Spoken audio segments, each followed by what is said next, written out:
네, 이 시각 주요 뉴스 중에 하나입니다. 충북 지역에 구제역 발생이 잇따르면서 정부가 위기 경보를 최고 수준으로 격상했습니다. 네, 구제역이 처음 발생한 지 9일 만에 10건 넘게 발생을 하자 내린 조치입니다.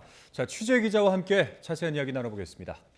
자, 양일혁 기자 나왔습니다. 네, 오시죠. 그야말로 상황이 좀 비상해 보이는데 방역 조치를 대폭 강화하고 나서 좀 잠잠해지나 싶었는데 밤사이에 또 발생을 한 거죠? 그렇습니다. 이번에는 충북 청주에 있는 한우 농장입니다. 그 방역 당국이 농가에 전화를 걸어서 가축들 상태를 확인하던 중에 구제역 의심 증상을 발견한 겁니다. 그래서 정밀 검사를 해봤더니 구제역으로 확인이 됐습니다. 방역 당국은 해당 농장에 초동 방역과 역학 조사반을 보냈고요. 농장 출입을 통제하고 정밀 검사에 들어갔습니다. 농장에서 사육 중인 한우는 긴급 행동 지침에 따라서 매몰 처분된 예정입니다. 밤사이에 추가로 발생하면서 국내 구제역 발생은 현재까지 청주에서 9건, 증평군에서 2건으로 총 11건에 이릅니다. 네, 이 정부 차원에서의 대응도 좀 있어야 될 것 같은데 추가 방침이 또 나왔다고요? 위기 단계를 심각 단계로 올렸습니다. 네. 그동안 주위에 머물렀던 단계를 2단계 끌어올려서 최고 수준으로 올린 겁니다. 구제역 발생이 다른 지역으로 차단하는 것을 사전에 강력하게 조치를 취해서 막겠다는 취지인데요. 여러 시도에서 발생하거나 전국 확산이 우려될 때 심각 단계가 발령됩니다. 또 백신 접종 유형이 아닌 구제역이 발생해서 확산이 우려될 경우에도 최고 수위에서 결정을 할 수 있습니다. 심각으로 조정이 되면요. 대책본부 상황실을 지역으로 확대해서 운영할 수 있고 필요하면 중앙재난안전대책본부 설치도 건의할 수 있습니다. 구제역 위기 경보가 최고 단계로 격상된 것은 지난 2018년 3월 발령된 이후에 5년 2개월 만입니다. 네, 5년 2개월 만에 최고 단계가 발령이 됐고 구제역은 4년 4개월 만에 발생을 했습니다. 우리가 코로나19 때문에 본의 아니게 바이러스에 대한 좀 이해도가 높습니다만 이번 바이러스는 어디서 유입된 것으로 파악되고 있습니까? 네, 해외로 추정이 되고 있습니다. 방역 당국이 지난번 구제역이 발생했던 농장 10곳의 바이러스를 살펴보고 내린 잠정 결론입니다. 검사를 해봤더니 동남아시아 지역 바이러스와 98.9% 일치한다고 밝혔습니다. 구체적으로 한번 살펴보면요. 캄보디아와 라오스, 베트남 등입니다. 이를 근거로 정부는 이번 구제역이 처음 발생한 지난 10일 이전에 해외에서 유입된 바이러스에 의해서 감염된 것으로 보고 있습니다. 문제는 농장과 농장 사이에 수평 전파가 이루어졌는지 여부인데요. 일단 밤사이에 발생했던 농장이 어떤 방식으로 유입 경로를 통해서 구제역이 발생했는지는 일단 살펴보고 결과를 지켜봐야 할 것 같습니다. 그러니까 이제 해외에서 전파가 됐다라는 부분을 좀 설명을 해주셨는데 이 감염이 어떻게 이루어진 것으로 저희가 좀 파악을 해야 될까요?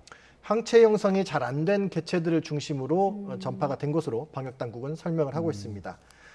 한마디로 백신 접종을 잘 하지 않은 가축을 중심으로 번졌다고 보면 될 것 같은데요. 그래도 전국 확산 가능성은 크지 않다고 또 우선 보고 있습니다. 이유는요. 국내 구제역 백신 항체 양성률이 지난해 기준 소 같은 경우에는 98.2%로 높게 유지되고 있다는 게 근거입니다. 다만 추가 접종을 하더라도 항체가 형성되려면 2주 정도 걸립니다. 그래서 산발적인 추가 발생 가능성은 아직 있을 것으로 여지를 남겨두고 있습니다. 그렇군요. 자, 그런데 며칠 전에 좀 눈에 띄는 기사가 있었습니다. 대개 소나 돼지 농가에서만 발생하는 줄 알았는데 염소 농장에서 발생했다는 뉴스가 있었어요? 네, 우리가 그걸 알려면은 구지역이 우제류 가축에서 발생한다는 개념을 먼저 이해를 하셔야 됩니다. 우제류가 뭐냐면요, 발굽이 둘로 갈라진 동물을 의미하는데 소와 돼지, 사슴 등이 여기에 해당됩니다. 염소 역시 우제류에 해당되고요. 그래서 염소 농장에서 구제역이 발생한 게 지난 16일입니다. 그런데 염소 농장을 포함해서 하루에만 구제역이 3건 추가됐습니다. 3번이 발생한 데 이어서 염소 농장에서도 구제역이 발생하자 정부도 확산세가 심상치 않다고 판단한 것으로 보입니다. 네, 그래서 이 방역 대책을 최근에 전국으로 확대를 했잖아요. 이것과도 연관이 있는 거겠죠? 있습니다. 바로 다음 날인 17일 정부가 방역 대책을 강화하겠다고 발표하고 나섰습니다. 방역 대상을 그 지역뿐만 아니라 전국에 있는 농장으로 확대한 겁니다. 조금 전에 정부가 제가 말씀드렸는데 백신 접종을 잘 하지 않은 가축을 중심으로 구제역이 발생한다고 한 것을 보고 있다고 말씀드렸죠. 충분한 항체 형성을 위해서 오는 22일까지 바로 내일입니다. 전국의 농가에 구제역 긴급 백신 접종을 완료하기로 했습니다. 지자체가 농가에 백신을 공급해서 50마리 이상 기르는 대규모 농가는 자가 접종을 하고요. 자가 접종이 어려운 농가에는 수의사 등을 통해서 백신을 접종할 예정입니다. 네, 그런데 백신만 받아놓고 이런저런 이유로 접종을 안 한다. 이렇게 되면 방역에 또 구멍이 생기는 거 아닙니까? 거기에 대해서도 정부가 대책을 세워놨고 발표를 했습니다. 한마디로 정리하면 모니터링을 강화하고 처벌도 하겠다는 겁니다. 네. 김인중 농림축산식품부 차관의 지난 17일 설명 한번 들어보겠습니다.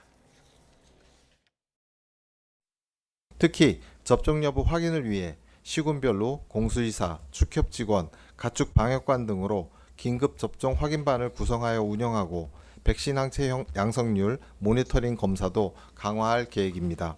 아울러 긴급 백신 접종 불이행 농가는 과태료 처분과 함께 살처분 보상금을 100% 감액 지급할 계획입니다. 네, 사실 이제 정부 차원에서의 대응, 백신 말고는 딱히 제 입장에서는 떠오르는 게 없기는 한데 어떤 부분들이 더 강화가 됐나요? 더 많이 있습니다. 구제역이 발생한 지역과 7개 인접한 시군 농가를 중심으로 오는 30일까지 2주 동안 이동을 제한하고 가축 시장을 폐쇄합니다. 예. 그리고 구제역 수평 전파 차단이 중요한데 가용 가능한 모든 소독 자원을 총동원해서 소독 작업에 나섭니다. 특히 축산 차량 통행량이 많은 청주와 증평 사이에 나 있는 34번 그리고 36번 국도에서 집중적으로 소독합니다. 축산 차량이 농장에 방문할 때 거점 소독 시설을 거쳐야 했는데요. 구제역이 발생한 충북 청주시와 증평군뿐 아니라 인근 7개 시군으로도 확대합니다. 네, 아까 양 기자가 구제역 바이러스가 해외에서 유입된 것으로 보인다고 설명을 해줬는데 그럼 국경 검역도 강화하는 겁니까? 물론입니다. 동남아 등 구제역 발생 국가, 여기서 발생한 노선의 휴대 축산물 검역이 더욱 촘촘하게 이루어지게 됩니다.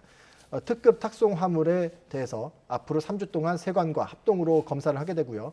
외국인을 상대로 영업하는 식료품 판매 업소에서 불법으로 반입한 축산물을 판매하는지도 더욱 엄하게 단속하게 되고 또 해외 여행객과 외국인 노동자 등에게는 입국 뒤에 소독을 잊지 말고 그리고 축산 농가 방문을 자제해 줄 것을 홍보할 방침입니다. 네. 그런데 이번 그 구제역 발생으로 청정국 지위를 얻기가 어려워질 것이다 이런 얘기가 있더라고요. 이건 어떤 내용인가요? 이 부분이 좀 아쉬운 부분인데요. 정부가 원래 이번 달에 세계동물보건기구로부터 구제역 백신 접종 청정국 지위를 얻을 예정이었습니다. 구제역 청정국으로 인정받으려면 최소 2년 동안 구제역이 발생하지 않아야 합니다. 그런데 이번에 구제역이 발생하면서 청정국 지위 획득이 어려워질 것으로 보이는데요. 그에 따라서 한우 수출 계획에도 차질이 생긴 것으로 보입니다. 구제역 청정국 지위를 얻은 다음에 올해 한우 수출량을 지난해 5배 수준으로 늘리겠다는 게 정부의 계획이었습니다. 그런데 청정국 지위 획득이 안 되면 수출 계획도 다르게 세울 수밖에 없어 보입니다. 네. 구제역은 전염성이 강해서 국내에선 제1종 가축 전염병으로 지정돼 있는데요. 앞서 우리나라는 지난 2014년 5월 구제역 청정국 지위를 얻었지만 같은 해 7월 구제역이 발생해서 2개월 만에 지위를 잃은 적이 있습니다. 그때는 2달 만에 지위를 잃었고 이번에는 지위를 앞두고 구제역이 터지고 말았습니다. 아무튼 들어보니까 당장은 밤 사이에 추가로 발생한 구제역 전파 경로를 좀 파악하는 게 필요할 것 같습니다. 네, 경제부 양일혁 기자였습니다. 고맙습니다.